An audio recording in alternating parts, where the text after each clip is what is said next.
All right, Merry Christmas. Every year in our country, we have a thing called the King's Speech. Well, it's the King's Speech this year because the Queen, God rest her soul, died. The King is the anointed one, chosen by God to be the voice to the people, the figurehead of a nation. And I want to talk to you about sovereignty. What is a sovereign or a king or a queen or a monarch? Well, sovereignty, I believe, is something that we all have to find personally, individually and collectively. The great teacher Vandana Shiva recently said to me that you must consider the sovereignty of the seed, the sovereignty of the individual, the sovereignty of the community. The thing about having a king means that you've accepted that you live in a hierarchical structure. The thing about having a president is you accept you live in a hierarchical structure. So even if you're divided about who should be the president of the United States, if you agree that there should be a president of the United States, you're basically in agreement. What I'd like to offer you this Christmas, and it's been a weird year for all of us, is the idea that your personal sovereignty, your personal monarch, your personal king or queen within you is the king or queen that is worth saluting, treasuring, and being subject to. It's been a beautiful, crazy year, intense, full of opportunities for growth, full of light and darkness. Let's get into the year, some of its highs, some of its lows, and some of the opportunities for growth we've all felt in the lead up to this magnificent Christmas. The US shot down that Chinese spy balloon. Do you remember that moment? Firstly, we were excited that it might be a UFO. Then there was a lot of discussion about airspace. That's our airspace. Stay away from my airspace. Till ultimately, and perhaps somewhat predictably, it was utilised to increase American military expenditure. There was that terrible crash in East Palestine. And what I thought was interesting about that is that it exposed that in spite of all the rhetoric around the environment and rights for union workers that you see from the incumbent party in US politics, in actuality, no one in centralist authoritarian American politics cares that much about the environment. They'll care about the environment in order to legitimise regulation and authoritarianism, never fully acknowledging that 1% of the world's population creates 66%, two-thirds, of the pollution, because that would mean that any measures and regulations would impact the interests of the powerful, not the interests of ordinary people. Watch out for the kind of regulation that's proposed when it comes to climate change or pollution or those kind of ecological ideas in the coming years. It also showed people weren't being paid enough money to do their jobs running them trains, and that necessary safety expenditure was withheld, leading to that particular crisis. It was the year that COVID-19 went from being a global pandemic to just something that we don't talk about anymore. You don't wear masks anymore unless you want to. You don't do social distancing anymore unless you want to. You don't stay locked in your house anymore unless you want to. And even though there's been a COVID inquiry in my country, the UK, there's a general sense and suspicion that it's a very limited inquiry where you don't talk about the origins of the virus, you don't talk about the efficacy of lockdown and how the assumptions of that efficacy were arrived at, particularly that it was through computer modelling rather than epidemiology that those conclusions were arrived at, which coincidentally is the way that you would arrive at more authoritarian position of lock everyone in their homes rather than shielding the vulnerable. Information that was available to us but censored. Is the year that we learned that dissenting voices will be censored and shut down if it is necessary in order to maintain the position of the establishment. It was also the year that Lionel Messi went to the MLS to play for David Beckham's Inter Miami, proving that football is a truly global game, and that the Titanic lives as a kind of archetype in all of our minds. You should read Thomas Hardy's amazing poem on that subject. The Titanic, it captured the imagination of the world when it was built, it captured the imagination of the world when it sank, then when the film came out,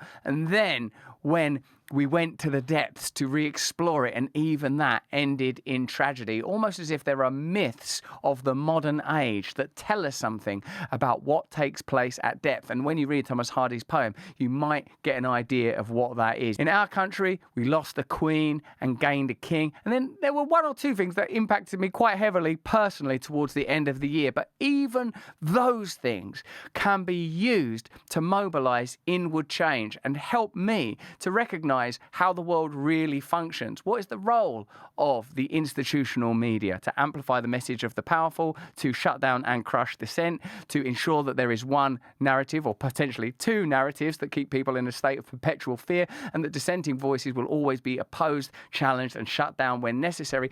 And none of us can afford to live entirely in the material world particularly what I mean by that is the constructed material world of the self. You know me, I talk about spirituality all the time. And the reason I talk about it is not because I think that I'm in some reified, elevated, levitating position, but because I know that as a person in recovery, I will always have a struggle with dealing with my attachment to the world, dealing with my tendency to be governed either by fear or desire. And what I've learned as a person in recovery is what addicts experience, perhaps in extremis, everybody is experiencing in their own way. And I'm not suggesting that the experience of the addict is somehow more profound or amplified, just that the condition, particularly when it comes to substance use, behavioural challenges, food issues, become so chronic that they have to be addressed. Aren't we talking about the problem of attachment when we're saying we live in a consumer society, when we stare at our phones too much, where we eat bad food when we know it's bad for us, where we get the sense that big food wants us to eat food that isn't good for us so that big pharma can heal us, in a world where big agriculture is being primed to the point where no one will have control over their food sources. This Christmas message, this Christian message, this message of awakening, I suppose, for me, is a recognition that we live in a time where crisis is exploited in order to generate control, whether those crises are military or health or energy or resource-based. I suspect we will be seeing more crisis in coming years, and that the response to those crises will always be to regulate and control the conduct and behaviour of ordinary people. There is, of course, a threat.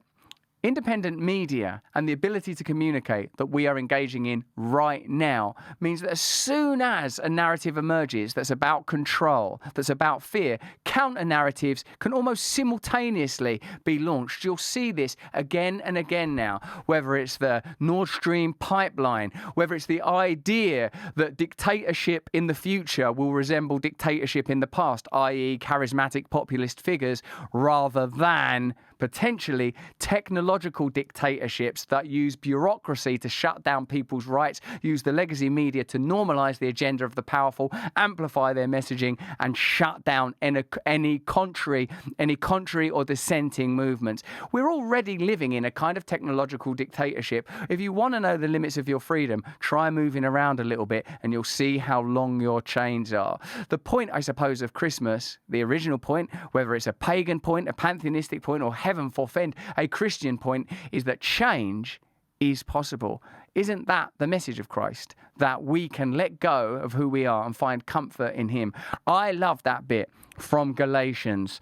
I love that verse from Galatians that says that when Christ died on the cross, we die with him and we are reborn. Now that's an Easter message, I suppose, rather than a Christmas one. But the idea that we can be born anew, the idea that whoever you are, whatever you've been through, you can be reborn. You can remold yourself. That the construct of yourself within yourself is something that can be overcome. That the external stimuli and its impact on you and your freedom is something that when united, we will be able to overcome together.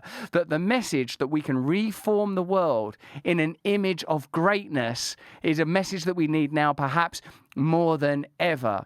So, if you are a Christian, hey, if you are Muslim, hello there, Hindu, atheist, Jewish, secular, however you define yourself, I pray that this is a beautiful season of reawakening. I pray that you find some divinity within yourself, that you find some hope from the ashes of 2023, that you may move into 2024 in a spirit of light and togetherness, because it seems to me that light and darkness are available to us all, that we all participate to a degree in light and darkness. But the Christian message, or the Christmas message, if anything, is one of rebirth, reawakening, sacredness, divinity, the coming of the Son, the coming of the Father, the awakening of the divine in all of us. And surely, now more than ever, we need to explore these opportunities together. Merry Christmas. What do you reckon happened in the actual King's speech? What would he have talked about? It's been a difficult time. Nothing against them. Everyone's trying their best, aren't they? Merry Christmas.